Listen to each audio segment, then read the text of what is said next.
कामाचा अतितणाव आणि धावपळीमुळे राज्याचे उपमुख्यमंत्री एकनाथ शिंदे यांची प्रकृती अचानक खालावली आहे। गेल्या काही दिवसांपासून राज्यातील अतिशय महत्त्वाकांक्षी राजकीय मोहीम असलेल्या ऑपरेशन टायगर अंतर्गत दिल्ली ते मुंबई अशा सातत्याने वाऱ्या करणाऱ्या एकनाथ शिंदे यांना तीव्र थकवा आणि ताप आल्यानं डॉक्टरांच्या सल्ल्यानुसार रुग्णालयात दाखल करण्यात आले।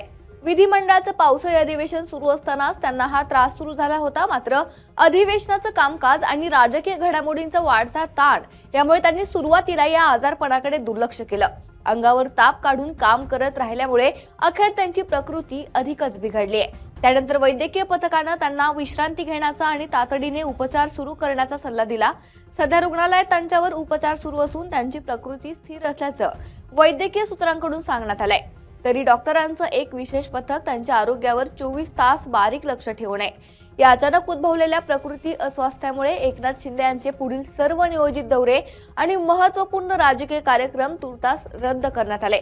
नुकताच होणारा शुभांगी पाटील यांचा जाहीर पक्षप्रवेशाचा कार्यक्रमही मुख्यमंत्री किंवा उपमुख्यमंत्री त्यांच्या प्रमुख उपस्थितीत होणार होता, परंतु एकनाथ शिंदे यांच्या अनुपस्थितीमुळे अखेर हा सोहळा खासदार श्रीकांत शिंदे यांच्या उपस्थितीत पार पाडावा लागला। एकनाथ शिंदे हे त्यांच्या अफाट कार्यशैलीसाठी आणि अहोरात्र काम करण्यासाठी ओळखले जातात, परंतु गेल्या काही महिन्यांपासून त्यांच्यावर राजकीय जबाबदाऱ्यांचा कमालीचा बोजा वाढला होता।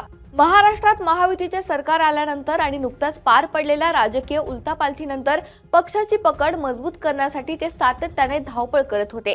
याचा थेट परिणाम आता त्यांच्या आरोग्यावर झालेला पाहायला मिळतोय। एकनाथ शिंदे यांच्या प्रकृती बिघडण्याचं सर्वात मोठं कारण ठरलंय ते म्हणजे गेल्या काही महिन्यांपासून पडद्यामागे सुरू असलेलं अत्यंत गुप्त आणि तितकंच वादळी ठरलेलं ऑपरेशन टायगर। शिवसेना उद्धव बाळासाहेब ठाकरे गटाला एकामागून एक मोठे धक्के देत त्यांचे नामोनिशाण मिटवण्यासाठी एकनाथ शिंदे यांनी ही विशेष मोहीम हाती घेतली होती। या मोहिमेची आखणी केवळ 1-2 दिवसात झालेली नसून गेल्या 10 महिन्यांपासून अतिशय नियोजनबद्ध पद्धतीने यावर काम सुरू होतं। उभाटा गटातील खासदारांशी संपर्क साधणं, त्यांच्या मतदारसंघातील विकास कामांच्या निधीवरून निर्माण झालेली नाराजी ओळखणं आणि त्यांना आपल्या बाजूने वळवणं ही अत्यंत किचकट प्रक्रिया एकनाथ शिंदे स्वतः हाताळत होते। या ऑपरेशनच्या यशस्वीतेसाठी त्यांना मुंबई, दिल्ली, जयपूर, वाराणसी आणि अगदी अयोध्येपर्यंत सातत्याने दौरे करावे लागले होते, ज्यामुळे त्यांना विश्रांतीसाठी अजिबात वेळ मिळाला नाही। ऑपरेशन टायगर हे नाव महाराष्ट्राच्या राजकारणात सध्या प्रचंड गाजत आहे, कारण या एकाच मोहिमेद्वारे एकनाथ शिंदे यांनी उद्धव ठाकरे यांचे शिवसेनेचे तब्बल 6 विद्यमान खासदार आपल्या गोटात खेचून आणण्यात यश मिळवलंय। हिंगोलीचे खासदार नागेश पाटील अष्टीकर आणि धाराशिवचे खासदार ओमराजे निंबाळकर यांच्यासह एकूण 6 खासदारांनी थेट उभाटा गटाला जय महाराष्ट्र करत शिंदे यांच्या शिवसेनेत प्रवेश केला किंवा तशी अधिकृत घोषणा केली। विकास निधी मिळत नसल्याची आणि पक्षातील ज्येष्ठ नेत्यांकडून अपमानास्पद वागणूक दिली जात असल्याची तक्रार करत या नेत्यांनी उद्धव ठाकरेंची साथ सोडली। या मोठ्या राजकीय भूकंपामुळे लोकसभेत उद्धव ठाकरे यांच्याकडे अवघे 3 खासदार शिल्लक राहिले असून त्यांची संघटनात्मक पातळीवर मोठी पिछेहाट झाली आहे। खासदार फोडल्यानंतरही एकनाथ शिंदे यांची ही मोहीम थांबलेली नाहीये, तर त्यांनी आता ऑपरेशन टायगर 3 च्या माध्यमातून मुंबई आणि विधान परिषदेकडे आपला मोर्चा वळवलाय। आदित्य ठाकरे यांचे मुंबईतील बालेकिल्ल्याला खिंडार पाडत त्यांनी उभाटा गटाचे अत्यंत खंदे आणि महत्त्वाचे नेते सचिन अहिर यांना देखील आपल्या बाजूने करून घेतले। सचिन अहिर यांच्या या पक्षांतरामुळे मुंबईतील ठाकरे गटाची ताकद कमालीची घटली असून शिंदे यांनी त्यांना थेट विधान परिषदेचे उपसभापतीपद देऊन राजकीय वर्तुळात सर्वांना चकित केलंय। एका बाजूला पावसाळी अधिवेशनातील शासकीय कामकाज, विरोधकांचे हल्ले परतवून लावण्याची जबाबदारी आणि दुसरीकडे रात्री उशिरापर्यंत चालणारी डिनर डिप्लोमसी आणि राजकीय गुप्त बैठका यामुळे एकनाथ शिंदे यांच्या शरीराला प्रचंड थकवा आला होता।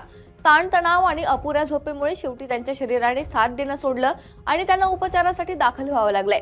या संपूर्ण ऑपरेशन टायगरच्या पडद्यामागील घडामोडींमध्ये देवेंद्र फडणवीस आणि भाजपच्या केंद्रीय नेतृत्वाने अत्यंत महत्त्वपूर्ण आणि मध्यस्थीची भूमिका बजावली असल्याचं समोर आलंय।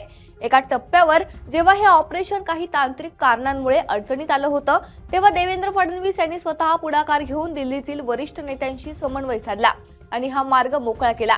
या यशानंतर दोन्ही नेत्यांनी अत्यंत आत्मविश्वासाने प्रतिक्रिया दिल्या होत्या, ज्यामध्ये एकनाथ शिंदे यांनी आम्ही कोणतंही ऑपरेशन अर्धवट सोडत नाही, जे करतो ते फुल प्रूफ करतो असं म्हटलं होतं. तर देवेंद्र फडणवीस यांनी ऑपरेशन यशस्वी झालं असून सदृढ आहे अशी कोपरखिळा मारली होती. परंतु राजकीय दृष्ट्या यशस्वी ठरलेल्या या ऑपरेशनमुळे प्रत्यक्ष एकनाथ शिंदे यांच्या स्वतःच्या शरीराची प्रकृती मात्र खालावली आहे. हा एक मोठा विरोधाभास सध्या पाहायला मिळतोय. त्या संपूर्ण राजकीय मोहिमेमागे केवळ सद्यस्थितीतील सत्ता मजबूत करणं हाच उद्देश नसून 2029च्या आगामी सार्वत्रिक आणि विधानसभा निवडणुका डोळ्यांसमोर ठेवून चाललेली ही एक अत्यंत दीर्घकालीन खेळी असल्याचं राजकीय विश्लेषकांचं मत आहे. या ऑपरेशनमुळे शिंदे यांच्या शिवसेनेचे लोकसभेतील संख्याबळ थेट 13वर पोहोचण्याची शक्यता निर्माण झाली आहे, ज्यामुळे राष्ट्रीय लोकशाही आघाडी म्हणजेच एनडीएमध्ये नितीश कुमार यांच्या जेडीयूला मागे टाकत शिवसेना हा चंद्रबाबू नायडू यांच्या टीडीपी नंतरचा दुसरा सर्वात मोठा प्रादेशिक पक्ष बनू शकतोय. केंद्रातील भाजप सरकारला देखील संसदेत महत्त्वाची घटना दुरुस्ती विधेयक जसं की एक देश एक निवडणूक आणि मतदारसंघाची पुनर्रचना मजबूत करण्याचं 2/3 बहुमताची गरज आहे. अशा वेळी शिंदे यांनी मिळवून दिलेलं हे संख्याबळ भाजपसाठी अत्यंत मोलाचं ठरणार आहे. सध्याच्या घडीला ऑपरेशन टायगर पूर्णपणे यशस्वी झाल्याचं चित्र दिसत असलं आणि ठाकरे गटाची शिवसेना व्हेंटिलेटरवर असल्याची चर्चा असली तरी या अफाट राजकीय महत्वाकांक्षेची आणि कामाच्या अतिताणाची मोठी किंमत एकनाथ शिंदे यांना स्वतःच्या आरोग्याच्या रूपाने मोजावी लागली आहे. डॉक्टरांनी त्यांना सक्तीच्या विश्रांतीचा सल्ला दिला असून पुढील काही दिवस त्यांना सक्रिय राजकारणापासून आणि धावपळीपासून दूर राहावं लागणार आहे. महाराष्ट्रातील जनता आणि महायुतीचे सर्वच कार्यकर्ते आता त्यांच्या प्रकृतीत लवकरात लवकर सुधारणा व्हावी आणि हा टायगर पुन्हा एकदा पूर्ण ताकदीने राजकीय मैदानात उतरावा यासाठी प्रार्थना करतोय. Bureau report, LS Marathi.